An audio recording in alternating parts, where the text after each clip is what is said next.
សូមគោរពនិងជំរាបសួរទៅដល់បងប្អូនប្រិយមិត្តទាំងអស់គ្នាដែលបានចូលមកស្ដាប់ក្នុង Channel បុណ្យ Record នៅថ្ងៃនេះគឺខ្ញុំបានលើកយកនៅសាច់រឿងមួយដែលទទួលបានមកពីលក្ខណៈថាជាក្រុមណាបងប្អូនគាត់នឹងគឺគាត់បានទៅបោះតង់នៅចង្កេះភ្នំដោយគាត់នឹងគឺបាននិយាយថាកាលពីរដូវរងាឆ្នាំមុនហ្នឹងគឺមានគ្នាគាត់នឹង5នាក់បានបបួលគ្នានឹងទៅបោះតង់បោះជំរុំដើម្បីលំហែកាយនៅលើភ្នំណានៅលើភ្នំដាច់ស្រយាលមួយបន្ទាប់ពីធ្វើដំណើរឡើងទៅភ្នំយ៉ាងហត់នឿយពួកគាត់នឹងគឺបានសម្រេចចិត្តបោះតង់នៅចំនួន3នៅត្រង់វាលស្មៅស្រឡះមួយក្បែរចង្កេះភ្នំហ្នឹងដែលពោតជុំវិញទៅដោយដើមឈើធំធំនិងខ្ពស់ខ្ពស់ស្រឡះផងដែរដោយតង់ទី1គឺគាត់នឹងគឺមានគ្នា3តង់អញ្ចឹងណាបងប្អូនគាត់យកតង់ទៅ3គឺតង់ទី1ហ្នឹងគឺរតនៈនិងពិសិដ្ឋគេដេកជាមួយគ្នា2នាក់ហ្នឹងហើយរីឯតង់ទី2វីរៈនិងចិត្តត្រាហើយតង់ទី3ហ្នឹងដែលនៅផ្សេងពីគេហ្នឹងណាគឺសីហានិងឯងគឺសម្រាប់នៅម្នាក់ឯងព្រោះគេចូលចិត្តនៅភាពស្ងប់ស្ងាត់គឺគាត់ហ្នឹងគឺលក្ខណៈថាគាត់ហ្នឹងដេកមកតង់មួយគេរំរាវម្នាក់ឯងអញ្ចឹងណាបងប្អូនគឺបើគេដេកជាមួយគឺមិនទៅក្បាលណាអញ្ចឹងណាបងប្អូនកងគេជួនកាលគាត់ថាជើងហ្នឹងទៅដាក់លើកគេដាក់លើក្បាលគេអញ្ចឹងទៅបងប្អូនណាហើយបងប្អូនណាខ្លះដែលអញ្ចឹងខ្លះបងប្អូនឯងខមមិននៅខាងក្រោមផងដែរឲ្យខ្ញុំបានដឹងផងឬក៏មានតែសេហានឹងមួយទេដែលជាអ្នកដេករមីរមូលមិននៅមួយកន្លែងអញ្ចឹងណាបងប្អូនហើយអញ្ចឹងបងប្អូនស្ដាប់សាច់រឿងនេះបងប្អូនបើសិនជាមានការនិយាយទៅឆ្កូនឆ្កងឬក៏ពាក្យពេចន៍មិនសមរម្យអីគឺខ្ញុំសូមខន្តីនឹងអភ័យទោសទៅដល់បងប្អូនទាំងអស់គ្នាទុកជាមុនអញ្ចឹងបងប្អូនជួយចុច Subscribe ដល់ Channel ខ្ញុំម្នាក់មួយផងដើម្បីនឹងទទួលបាននូវសាច់រឿងថ្មីៗពី Channel បុណ្យ Record ហើយបងប្អូនចុច Subscribe ហើយចុចសញ្ញាកណ្ដឹងទៅដើម្បីពេលដែលខ្ញុំបង្ហោះទៅបងប្អូននឹងឃើញមុនគេអញ្ចឹងណាបងប្អូនអញ្ចឹងសូមចិត្តបងប្អូនមែនតើសូមឲ្យជួយចុច Subscribe ដល់ Channel ខ្ញុំម្នាក់មួយទៅដើម្បីឲ្យផ្ដល់ជាកម្លាំងចិត្តដល់ខ្ញុំអញ្ចឹងណាអញ្ចឹងឥឡូវយើងកុំឲ្យខាតពេលវេលាយូរយើងមកស្ដាប់សាច់រឿងរបស់សីហាតែម្ដងទៅនៅវេលាម៉ោង12យប់ហើយភ្នក់ភ្លើងដែលគាត់បានបង្កាត់ហ្នឹងកាលពីក្បាលប្រលប់ណាគឺបានរលត់សល់តែភ្នក់ហើយនឹងផេះទេហើយពេលនោះគឺខ្យល់រងាខែបោះណាបងប្អូនគឺបក់បោកមកកាត់ចន្លោះប្រហោងលក្ខណៈថាឈើណាគឺបន្លឺសំឡេងវូវូអញ្ចឹងទៅគួរឲ្យស្រើបស្រាលផងដែរស្ដាប់ទៅណាហើយពេលនោះគឺមានសត្វលក្ខណៈថាសត្វទីទុយណាគឺចាប់ផ្ដើមមកទុំនៅលើមែកឈើហើយក៏ស្រែកអញ្ចឹងណាស្រែកជូជូអញ្ចឹងទៅបង្កើននូវបរិយាកាសកាន់តែគួរឲ្យរៀងមិនសូវស្ងាត់ហើយនឹងគួរឲ្យថារៀងព្រឺខ្ញាក់អញ្ចឹងដែរទៅពេលនោះនៅក្នុងតង់ទី3របស់សីហានឹងគឺកំពុងតែគេងស្ដាប់ចម្រៀងហើយគាត់នឹងគឺដាក់កាសនៅខ្ជីនឹងហើយស្រាប់តែពេលដែលមានខ្យល់ត្រជាក់ស្រេបមួយនឹងគឺបក់មកកាត់ចូលមកតាមចន្លោះខ្សែរូតតង់របស់គាត់នឹងហើយភ្លាមនោះគាត់នឹងគឺធុំក្លិនប្រេងម្សៅបែបបុរាណណាក្រអូបខ្លាំងតែជាក្លិនក្រអូបបែបផ្អ៊ូអញ្ចឹងណាដូចជារបស់ដែលគេទុកចោលក្នុងឈូសនឹងច្រើនឆ្នាំអញ្ចឹងណាបងប្អូនហើយពេលនោះគឺគាត់ឮសំឡេងក្រាកក្រោកអញ្ចឹងទៅលក្ខណៈថាសំឡេងជើងមនុស្សដើរជន់ស្លឹកឈើស្ងួតលក្ខណៈថាដើរចង្កៀនមួយយឺតអញ្ចឹងទៅបងប្អូនណាហើយនៅជុំវិញតង់របស់សីហាហ្នឹងគឺសីហាដោះកាសចេញ tiếng bê đôn rồi bỏ quần nó cứ lột nhộp trên khổ màu khổ trùng vạn chẳng á quần nó cứ cất tha và hai chia mật hệ rồi bỏ quần nó cào màu bọt trường tôi hãy có bên nó quật sài su sập sập từ căn liệt cái nào thà từ mật hệ quật đó nè đòi quật hai mua thà bị sật men thế rồi ấy dục trời hay nâng chẳng á nèហើយពេលនោះគឺគ្មានសំឡេងឆ្លើយតបមកវិញទេប៉ុន្តែសំឡេងជើងនោះគឺបានដើរមកឈប់ចំពីមុខមាត់តង់របស់គាត់តែម្ដងហើយពន្លឺព្រះច័ន្ទដ៏ព្រិចពីខាងក្រៅហ្នឹងបានជះមកចំតង់ធ្វើឲ្យសីហានឹងគឺឃើញសម្ោខ្មៅវែងអន្តាយមួយឈរឲ្យក្បាលណា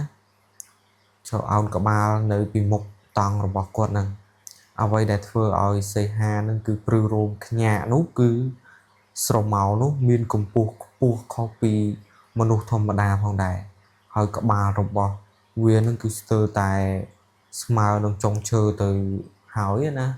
គឺខ្ពស់ខ្លាំងមែនទែនហើយមិនទាន់ទាំងសីហានឹងដកដង្ហើមស្រួលបួលផងស្រាប់តែមានសំឡេងខ្វាក់អញ្ចឹងណាខ្វាច់អញ្ចឹងទៅស្រាប់តែវែងអន្តាយអញ្ចឹងទៅរៀមដៃដែលលក្ខណៈថាវែងណាកញ្ចក់ខ្មៅស្អុយរលួយអញ្ចឹងទៅខ្មៅណាកន្លែងចតហ្នឹងគឺកំពុងតែចាប់ទាញខ្សែរូតតង់របស់គាត់នឹងចុះមកខាងក្រោមយឺតស៊ឺតអញ្ចឹងទៅហើយពេលនោះសីហានឹងគឺភ័យខ្លាចហួសពីប្រមាណអញ្ចឹងទៅគាត់នឹងក៏ស្រែកមិនចេញទៀតហើយដៃជើងទុនអស់ហើយលក្ខណៈថាគាត់ទុនភ្លុនអស់ហើយណាបានត្រឹមតែយកភួយនឹងមកប្រោបក្បាលចិត្តឈឹងអញ្ចឹងទៅហើយទ្វារតង់ត្រូវបានបើកចំហទាំងស្រុងហើយខ្យល់ត្រជាក់ស្រេបដោយទឹកកកបានបក់ចូលមកក្នុងតង់ព្រមជាមួយនឹងក្លិនស្អុយរលួយសាកសពអណ្ដែតពេញតង់ហ្នឹងទៅពេលនោះគឺសីហាលបមើលភួយណាគឺគាត់លបបើកមើលភួយបន្តិចហ្នឹងគាត់គឺបានឃើញផ្ទៃមុខឡើងខៀវស្លេកណាគ្មានសាច់ហើយធ្គាមថ្ពាល់អីហ្នឹងគឺអត់មានទេអត់មានសាច់ថ្ពាល់អីទេគឺអស់ហើយមានតែឆ្អឹងទេគាត់នឹងគឺគិតថាមានតែឆ្អឹងទេហើយនឹងភ្នែកគ្រប់ភ្នែកធំគឺលីនចេញមកក្រៅធ្លាក់ចុះមកខាងក្រោមហ្នឹងហើយមើលពីមុខរបស់គាត់នឹងពីចម្ងាយមុខហើយនឹងមនុស្សហ្នឹងគឺគាត់ថាតាមមួយចង្អាមដូចគ្នាទេហើយមិនតែប៉ុណ្ណោះទេខ្មោចព្រៃនោះគឺបើកមាត់ស្រែកដាក់ត្រចៀកសីហាហ្នឹងមកដីកន្លែងហ្នឹងថាអញ្ចឹងណាថាមកដីកន្លែងហ្នឹងត្រូវសងជីវិតឲ្យយើងវិញអញ្ចឹងណាហើយនិយាយចង់ឲ្យស្រែកខ្លាំងអញ្ចឹងទៅហើយពេលនោះក៏ព្រឹកឡើងណាមិត្តភ័ក្តិ4នាក់ទៀតភ្ញាក់ពីដេកហ្នឹងដើរមកមើលតង់សីហាហ្នឹងគឺឃើញទ្វារតង់បើកចំហតែម្ដងហើយសីហាហ្នឹងគឺដេកសន្លប់បាត់ស្មារតីហើយខ្លួនប្រាណហ្នឹងគឺឡើងត្រជាក់ត្រឹកតែម្ដងណាឡងរឹងដូចតកអញ្ចឹងទៅហើយបន្ទាប់ពីជួយសង្គ្រោះនឹងមិត្តភ័ក្តិគាត់ជួយសង្គ្រោះនឹងនាំសីហាចុះលើភ្នំហ្នឹងពួកគេនឹងគឺបានជួបនឹងលោកតាម្នាក់ដែលនៅស្រុកនៅជើងភ្នំហ្នឹងណានៅចង្កេះភ្នំហ្នឹងពេលហ្នឹងគឺលោកតាហ្នឹងគឺគាត់ដឹងថាគាត់បានដឹងពីគ្នា5នាក់ហ្នឹងណាដែលបានរៀបរាប់ប្រាប់គាត់ហ្នឹងថារឿងរ៉ាវកើតវិយុមិញហ្នឹងចឹងទៅហើយគាត់ហ្នឹងគឺបានទៅបោះតង់នៅត្រង់កន្លែងហ្នឹងយំមិញចឹងទៅលោកតាហ្នឹងក៏ដឹងទៅក៏គាត់ក៏វិក្បាលខ្ញាក់តែម្ដងគាត់ថាពួកចៅឯងហ្នឹងគឺសំណាងហើយដែលមិនស្លាប់ណាហើយចំកណ្ដាលចង្កេះភ្នំហ្នឹងគឺត្រង់កន្លែងពួកចៅឯងបោះតង់នៅទាំង3តង់នោះណាកាលពីដើមឡើយជាកន្លែងដែលគេនឹងយកសាកសពអ្នកស្លាប់តែហោងមកចោលហើយវិញ្ញាណខ្មោចព្រៃនៅទីនោះណាគឺសាហាវណាស់ហើយវាតែងតែយកពលឹងអ្នកណាដែលមិនហ៊ានទៅលក្ខណៈថាមិនហ៊ានទៅ វាវាពីកាលអញ្ចឹងណានៅចំកន្លែងរបស់វាជានិច្ចហ្នឹងអញ្ចឹងគឺលក្ខណៈថាយើងមិនអាចនឹងទៅបោះតង់ដោយមិនស្គាល់កន្លែងអញ្ចឹងទេបងប្អូនណាអញ្ចឹងក្នុងសាច់រឿងនេះក៏បងប្អូនស្ដាប់ទៅទុកជាការបទពិសោធន៍ឬក៏មិនត្រូវទៅបោះតង់នៅត្រង់កន្លែងណាដោយឃើញថាអូកន្លែងនេះស្អាតកន្លែងនេះមានដើមឈើត្រជាក់អីចឹងណាគឺមានភាពស្ងប់ស្ងាត់អីចឹងតែបងប្អូនមិនដឹងទេថានៅកន្លែងហ្នឹងមិនដឹងថាមានបញ្ហាអីឬក៏ធ្លាប់មានអីនៅឬក៏យ៉ាងណាឬក៏បងប្អូនទៅសុំទីកន្លែងគេដើម្បីស្នាក់នៅឬក៏យ៉ាងណាក៏ត្រូវសុំសួរពីកន្លែងគេអ្នកភូមិហ្នឹងអ្នកចិត្តហ្នឹងអញ្ចឹងណាឬក៏គេដឹងចុះមួយចុះពីរអញ្ចឹងទៅឬក៏ធ្លាប់មានបញ្ហាអីចឹងទៅយើងកុំឲ្យទៅប៉ះពាល់កន្លែងគេអញ្ចឹងណាហើយអញ្ចឹងក៏យើងបញ្ចប់សាច់រឿងទី1ឥឡូវយើងចូលសាច់រឿងទី2ដោយសាច់រឿងទី2ហ្នឹងគឺរតនៈដោយបងប្រុសរតនៈហ្នឹងគឺជាអ្នកគ្រូពេទ្យខាងកំហាណាគាត់ហ្នឹងគឺវ័យក្មេងម្នាក់ដែរដែលត្រូវមកប្រចាំការវេនយប់នៅមន្ទីរពេទ្យបងឯកមួយនៅខេត្តដោយគាត់មិនសុំមិនបញ្ចេញទេកុំឲ្យប៉ះពាល់ដល់កន្លែងការងាររបស់គាត់ដោយមិនខ្លាចគេនិយាយទៅប៉ះពាល់ដល់កន្លែងគេអីចឹងទៅណាបងប្អូនណាអញ្ចឹងគឺគាត់សុំឲ្យលាក់កន្លែងហ្នឹងហើយមន្ទីរពេទ្យនេះគឺជាអគារសាងសង់តាំងពីសម័យមុនដោយជញ្ជាំងមានដុសស្លែផងដែរនិងលាបពណ៌លឿងលក្ខណៈថាទុំក្រៀមក្រោះដែរណានៅជាន់ទី2ហ្នឹងហើយមានបន្ទប់សង្គ្រោះបន្ទាន់ចាស់មួយដែលមិនសូវមានអ្នកជំងឺចូលសម្រាកឡើយព្រោះគេល្បីថាមានប្រវត្តិមិនសូវល្អហើយនៅយប់នោះមេឃភ្លៀងធ្លាក់ខ្លាំងខុសពីធម្មតាហើយសំឡេងដំណក់ទឹកភ្លៀងបុកនឹងដំបូលស័ង្កសីណាពន្លឺឡើងផាំងប្រែប្រាស់ចឹងទៅលេឡំជាមួយនឹងសំឡេងផ្គរលាន់ក្រហឹមពីចម្ងាយម៉ោងប្រហែលជា12ភ្លើងនៅក្នុងមន្ទីរពេទ្យស្រាប់តែលក្ខណៈថាភ្លឹបភ្លែនអញ្ចឹងណារួចក៏រលត់ងងឹតឈឹងអញ្ចឹងទៅហើយសល់តែពន្លឺភ្លើងបំរុងនឹងពណ៌លឿងព្រិលហើយតាមច្រកដើរហ្នឹងពេលនោះរតនៈហ្នឹងគឺអង្គុយតុប្រចាំការម្នាក់ឯងទេស្រាប់តែគាត់នឹងគឺធំក្លិនអង្គុយសុកណាគឺធំក្លិនថ្នាំសម្លាប់មេរោគណាលេឡំជាមួយនឹងក្លិនឈាមស្រស់គឺលេចចេញមកភាយមកពីក្នុងបន្ទប់សង្គ្រោះបន្ទាន់ដែលនៅទល់មុខគាត់នោះគឺលក្ខណៈថាក្រឹបអញ្ចឹងណាឮសំឡេងក្រឹបផងដែរសំឡេងម៉ាស៊ីនវាវាស់ចង្វាក់បេះដូងណាដែលមិនទាន់បានបើកដំណើរការផងគឺស្រាប់តែបន្លឺឡើងយឺតចេញពីខាងមុខបន្ទប់ងងឹតនោះពេលនោះរតនៈនឹងគឺបើកភ្នែកធំគាត់នឹងគឺទាញពិលដើរចូលទៅពិនិត្យមើលអញ្ចឹងណាបន្ទាប់ពីបន្ទប់ទាំងមូលហ្នឹងគឺស្ងប់ស្ងាត់មានក្រែអ្នកជំងឺចំនួន4តម្រៀបគ្នាហើយសំឡេងនោះគឺចេញមកពីក្រែលេខ4ដែលស្ថិតនៅគិជញ្ជាំងបងអួចជាងគេណាហើយនៅក្រោមពន្លឺពិលដល់ស្រទន់ខ្សោយនោះរតនៈនោះគឺសង្ខេតឃើញមានកញ្ចប់មួយលក្ខណៈថាកញ្ចប់មនុស្សម្នាក់ណាដេកនៅលើក្រែលេខ4នោះដោយមានភួយពណ៌សក្របជិតតាំងពីក្បាលរហូតដល់ចុងជើងហើយកញ្ចប់ភួយនោះកំពុងតែឡើងប៉ោងចុះឡើងអញ្ចឹងណាដូចគេដកដង្ហើមអញ្ចឹងណាដូចជាមនុស្សកំពុងដកដង្ហើមធំញាប់អញ្ចឹងទៅហើយពេលនោះគឺរតនៈហ្នឹងគាត់នឹងគឺគិតថាប្រហែលជាមានអ្នកជំងឺមកពីផ្នែកផ្សេងដើរមកដេកច្រឡំអញ្ចឹងទៅដោយបរោះវ័យក្មេងក៏ដើរទៅចិត្តរួចក៏លូកដៃទៅចាប់ទាញភួយចេញបន្តិចម្ដង ពេលនោះក៏គាត់និយាយថាសុំទោសបាទលោកពូឬក៏អ្នកមីងអញ្ចឹងទៅហើយទីនេះជាបន្ទប់សង្គ្រោះបន្ទាន់មិនអាចនឹងដេកលេងបានទេបាទអញ្ចឹងណាគាត់និយាយបែបសម្ដីទុនហើយក៏និយាយភាពថាគោរពអញ្ចឹងណាពេលភួយត្រូវបានបើកចេញមកណារតនៈនឹងគឺស្ទើរតែគៀងបេះដូងស្លាប់នៅនឹងកន្លែងទៅហើយនៅក្រោមកម្រាលភួយនោះគ្មានខ្លួនប្រាណមនុស្សទេមានតែក្បាលស្ត្រីម្នាក់សក់វែងហើយប្រឡាក់សុទ្ធតែ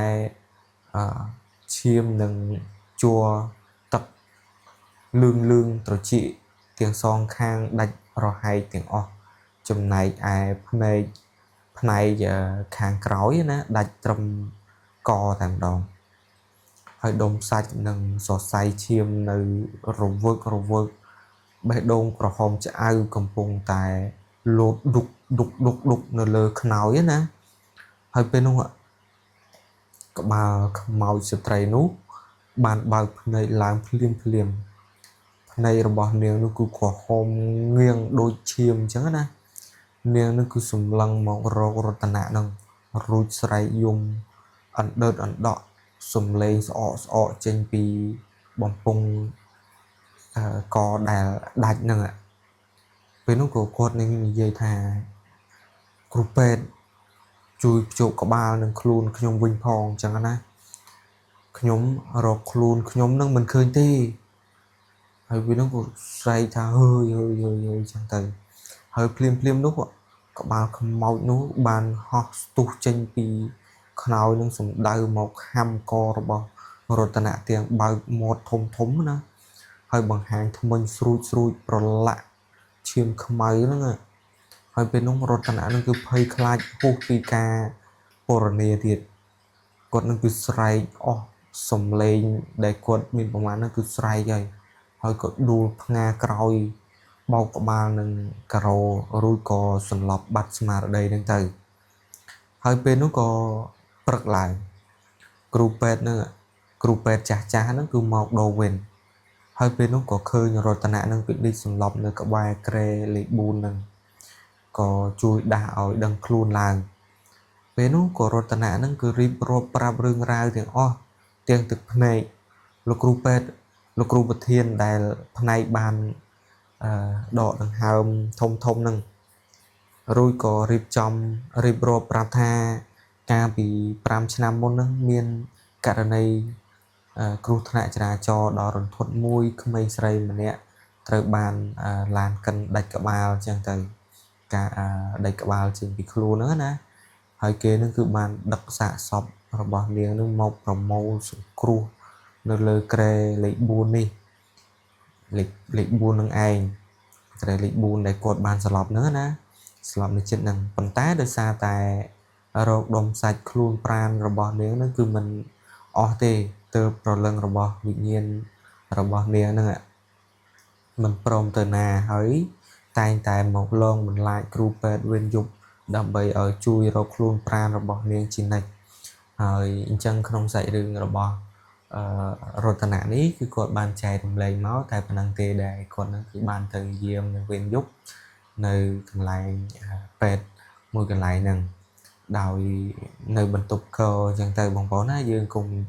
បញ្ចេញនៅលក្ខណៈថាបញ្ចេញឈ្មោះពេទ្យគេអញ្ចឹងណាកុំឲ្យប៉ះពាល់ដល់កន្លែងគេកុំឲ្យថាគេមិនអាចនឹងហ៊ានទៅចូលកន្លែងគេអញ្ចឹងណាបងប្អូនហើយអញ្ចឹងក្នុងសាច់រឿងពីររឿងនេះបងប្អូនស្ដាប់ទៅយល់ឃើញយ៉ាងណាឬក៏មានកន្លែងណាមិនសមរម្យអីសូមបងប្អូនកុំយកទុកកុំស្ដាប់អីបងប្អូនណាកន្លែងណាល្អបងប្អូនយកទុកអញ្ចឹងទៅបើបងប្អូនគិតថាមិនល្អបងប្អូនកុំគិតយកមកដាក់ខ្លួនអីហើយអញ្ចឹងបងប្អូនស្ដាប់ទៅយល់ឃើញយ៉ាងណាអីសូមជួយ comment នៅខាងក្រោមម្នាក់មួយផងហើយបើបងប្អូនមិនទាន់ជួយចុច subscribe ដល់ channel ខ្ញុំទេសូមបងប្អូនជួយចុច subscribe ដល់ channel ខ្ញុំម្នាក់មួយនិងចុចរូបកណ្ដឹងម្នាក់មួយទៅដើម្បីនឹងទទួលបានវិស័យរឿងថ្មីពីខ្ញុំបាទ Bon Record ហើយខ្ញុំមានតែពាក្យថាអរគុណទៅដល់បងប្អូនទាំងអស់គ្នាដែលបានចូលមកស្ដាប់ក្នុង channel Bon Record នេះរហូតដល់ចប់ហើយអញ្ចឹងខ្ញុំមានតែពាក្យថាប៉ុណ្ណឹងទេហើយ សូមជម្រាបលាទៅដល់បងប្អូនទាំងអស់គ្នាជួបគ្នានៅវីដេអូសាច់រឿងក្រោយៗជាមួយនឹងខ្ញុំបាទទៀត